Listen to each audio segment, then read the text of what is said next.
Hai adik-adik kelas 5 SD. Assalamualaikum warahmatullahi wabarakatuh. Perkenalkan, nama kakak Kurniawati.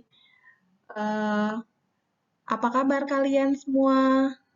Semoga baik-baik saja ya, sehat semua ya. Alhamdulillah.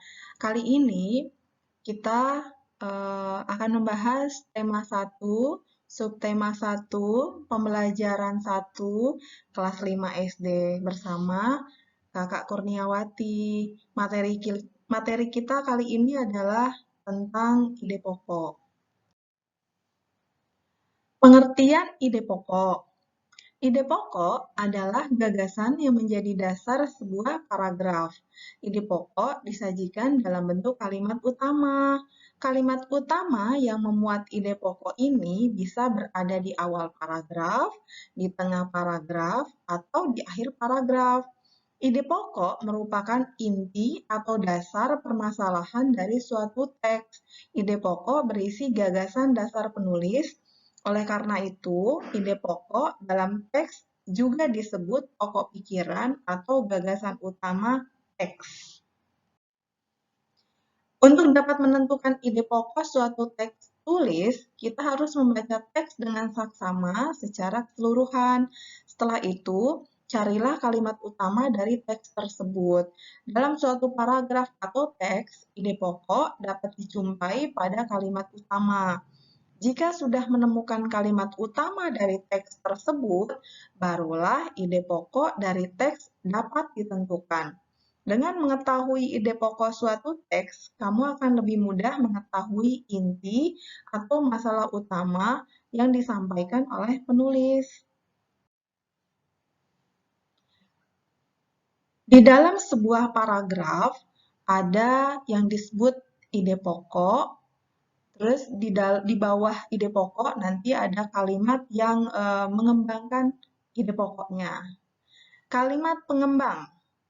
Kalimat pengembang biasa juga disebut kalimat penjelas. Kalimat penjelas biasanya berisi informasi tambahan untuk menjelaskan lebih rinci hal-hal yang disampaikan pada kalimat utama. Kalimat penjelas dibuat untuk mendukung pernyataan yang disampaikan pada kalimat utama. Dalam sebuah paragraf atau teks, kalimat penjelas dapat berisi informasi tambahan, alasan, atau sanggahan yang dapat mendukung pernyataan pada kalimat utama. Oleh sebab itu, kalimat penjelas sering disebut kalimat pengembang.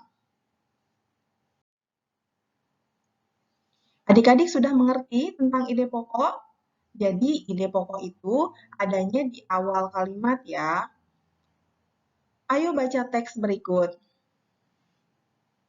Gurita merupakan salah satu jenis hewan tidak bertulang belakang yang dikenal sebagai hewan yang cerdik dan pintar.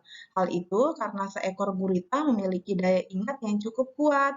Gurita dapat memecahkan masalah yang dialaminya lebih cepat dengan cara mengingat pengalamannya ketika memecahkan masalah yang sama. Selain itu, gurita juga dikenal sebagai perenang yang cukup cepat. Gurita menggunakan gerak pendorong jet untuk bergerak cepat dan berenang jarak jauh. Dalam teks tersebut disajikan banyak sekali informasi mengenai gurita. Hal itu dapat kamu ketahui setelah membaca teks secara utuh. Selanjutnya, untuk menentukan ide pokok dari teks tersebut, kita harus mencari kalimat utamanya dulu. Kalimat utama dari paragraf tersebut terdapat pada kalimat pertama, yaitu gurita merupakan salah satu jenis hewan tidak bertulang belakang yang dikenal sebagai hewan yang cerdik dan pintar. Kalimat tersebut mengandung ide pokok yaitu gurita merupakan salah satu hewan tidak bertulang belakang yang dikenal sebagai hewan yang cerdik dan pintar.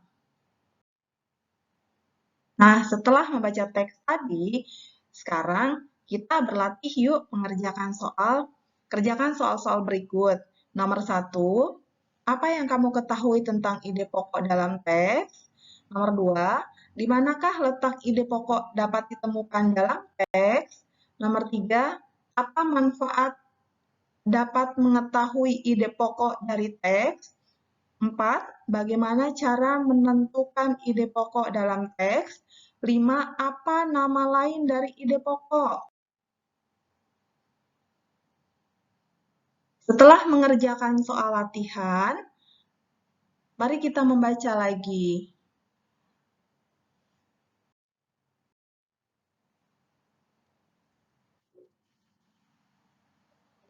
Ada cerita ya di sana, nanti kalian bisa baca.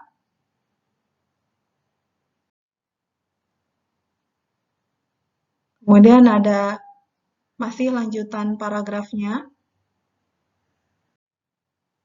Nah, setelah membaca beberapa paragraf tadi, ada pertanyaan, berdasarkan informasi di atas, temukan ide pokok dan kalimat pengembang dari masing-masing paragraf.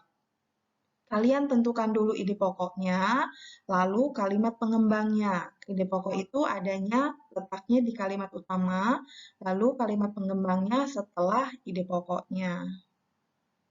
Ya, jelas ya adik-adik? Ada pertanyaan? Kalau tidak ada pertanyaan, kita akhiri dulu sampai di sini ya. Semoga bermanfaat. Sampai bertemu lagi dalam pertemuan yang akan datang. Assalamualaikum warahmatullahi wabarakatuh.